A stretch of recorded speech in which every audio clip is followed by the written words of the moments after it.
Khelo India போட்டியில் முதல் தங்கத்தை வென்றது தமிழ்நாடு அணி.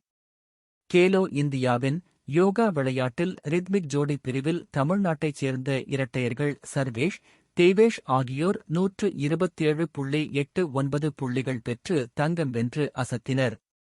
சர்வதேச விளையாட்டுப் போட்டிகளில் இந்திய வீரர், வீராங்கனையர் பதக்கங்களை குவிக்கும் வகையில் கேலோ இந்தியா இளைஞர் விளையாட்டுப் போட்டிகள் நடைபெறுகின்றன.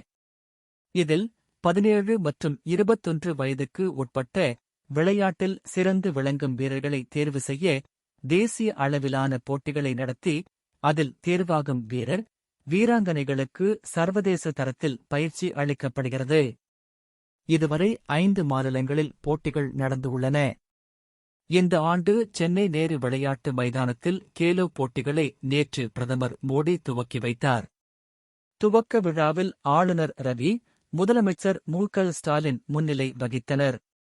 மத்திய விளையாட்டுத்துறை அமைச்சர் அனுராக் தாக்கூர், இணையமைச்சர் நிசித் பிரமாணிக் பங்கேற்றனர். சென்னை தவிர திருச்சி, மதுரை, கோவை ஆகிய நகரங்களிலும் போட்டிகள் நடப்பதால் அந்நகரங்கள் விழாக்கோலம் பூண்டுள்ளன.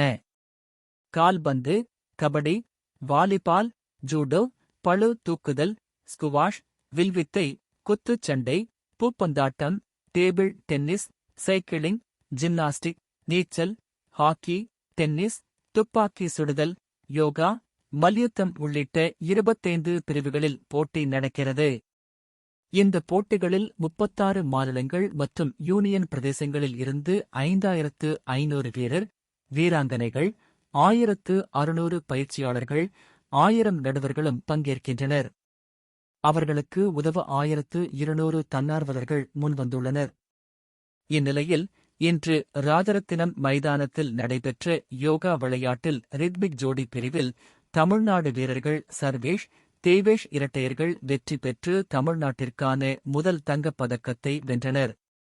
தமிழ்நாடு அணி 127.89 புள்ளிகள் பெற்று வெற்றி பெற்ற நிலையில் மேற்கு வங்கம் 127.57, மகாராஷ்டிரா 127.20 புள்ளிகள் பெற்று தோல்வி அடைந்தது.